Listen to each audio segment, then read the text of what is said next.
Okay. All right. Thank y'all all for coming today. Today I will discuss the subject of taking a gap year and why it might not be a great idea for high school students that graduate to take one. While young adults feel taking a gap year after all the years of school they just put in is a great way to recharge their batteries, they may not be thinking about their future. It's easy to get comfortable on a gap year. Once people are comfortable with routine, it's easy to get stuck in a rut. It's also hard to get going on something that you may have never started. Or maybe you did a few college courses in high school when your parent or guardian was forcing you to follow through. It's becoming more common for high school students to graduate with 20 plus college credits. Why would you want to essentially throw caution to the wind for a year in order to find yourself or travel? Taking this type of risk might result in running out of money, forcing you to take a job that will simply just pay the bills.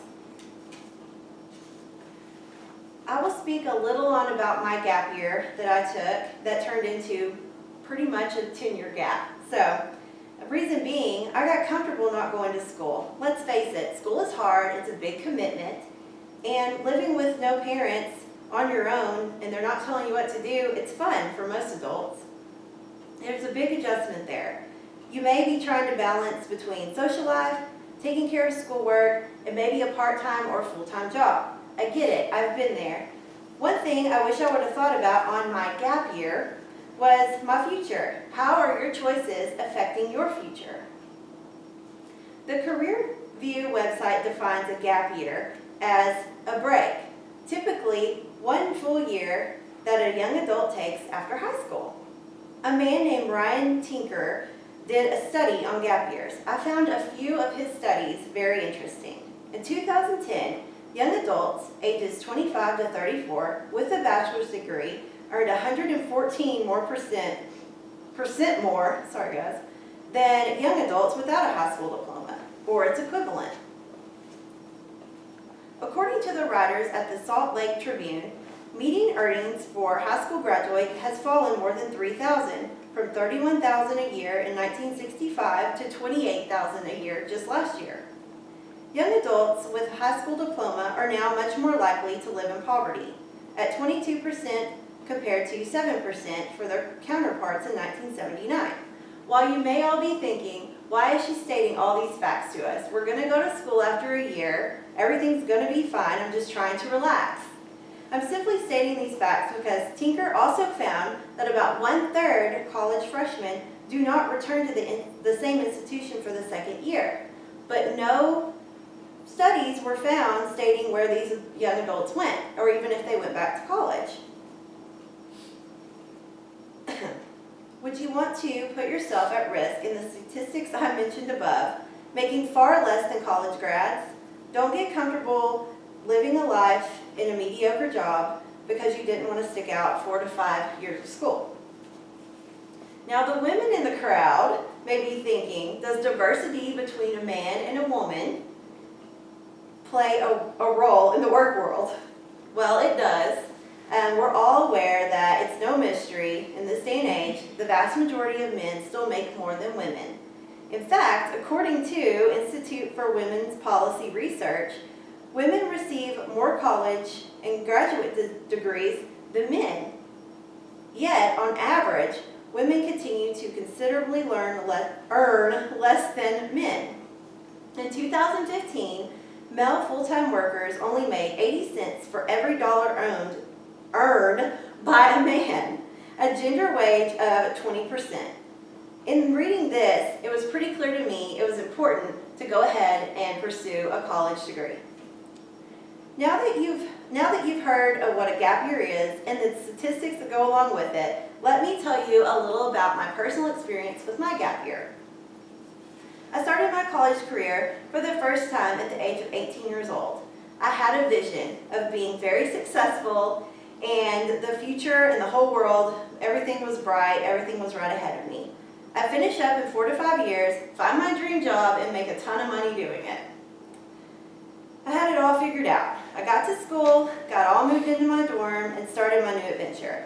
As I was making friends and adjusting to my new life, I noticed the cash I was blowing through, and I couldn't have any fun on no cash. My grades started slipping. I wasn't focused on school, and I wasn't being responsible with my decisions. For lack of trying, I was put on academic probation. Essentially, I was forced to take a gap year. I found a job making just above minimum wage for a great company with full intentions of returning to college within a year. In the meantime, I had a positive outlook on the way things were going. The job I'd landed may not pay a lot now, but I could work my way up in the company, no big deal, and if all else fails, I was still planning to go back to college. Everything would be fine. Looking back now, I see how wrong I was. You can't just simply go back to college after you've established a life of rent, utilities, and all the other things that go along with being an adult. I was naive to the fact that whenever I was living in a dorm, all utilities were paid, my meals were paid, and life was easy, thanks to my parents and a few scholarships. All I had to worry about was going to class, keeping my grades up, and possibly holding down a part-time job for a little extra cash. Suddenly, I was living the life of an adult. No dorm, no meal plan, everything was on me. I had to pay for it all, as most adults do. Nonetheless, I was excited and positive. I had a job, I had my own place, and I had money. Not a lot of money, but steady income. About 2 years later, I hadn't gone back to college like I planned, and I looked around at all my friends that stuck with college and were graduating and moving off and becoming successful adults. I was still at the same place, making just a little bit more than I started, which was just a hair above minimum wage, and it was barely scraping by. While this was all my fault, and I'm fully aware of that, I stuck with the company in hopes of moving up and maybe one day making a decent living. College was a distant dream for me now. I was in too deep with debt and other bills that I was stuck. After about 12 years of sticking with the same company, I noticed that my friends that had college degrees were getting promotions and making a decent living. While I was hardworking, slowly moving up the corporate ladder, I was still not making the salary I'd hoped for. This was not the company's fault nor my peers. I was happy for my friends as I watched them succeed. It was my own fault for not sticking to college when I had a chance the first time. I'm now a 31-year-old wife and mother to a beautiful 2-year-old daughter. I give my daughter complete credit for my decision to go back to school. I decided to take a leap of faith and quit the company that I'd worked for so long, and I've now worked for a local university that pays almost all of my college tuition.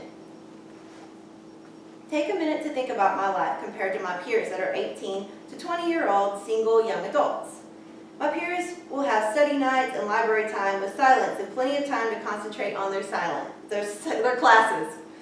Because of my decision to lay out of school and try my hand at making a comfortable living without a college degree, I am now only able to handle about 2 classes a semester. That includes summers. I get no breaks because I have a full-time job and I'm providing for my family. It will now take me twice as long to finish my degree versus my peers that can go full-time and sometimes finish in as little as 3 years.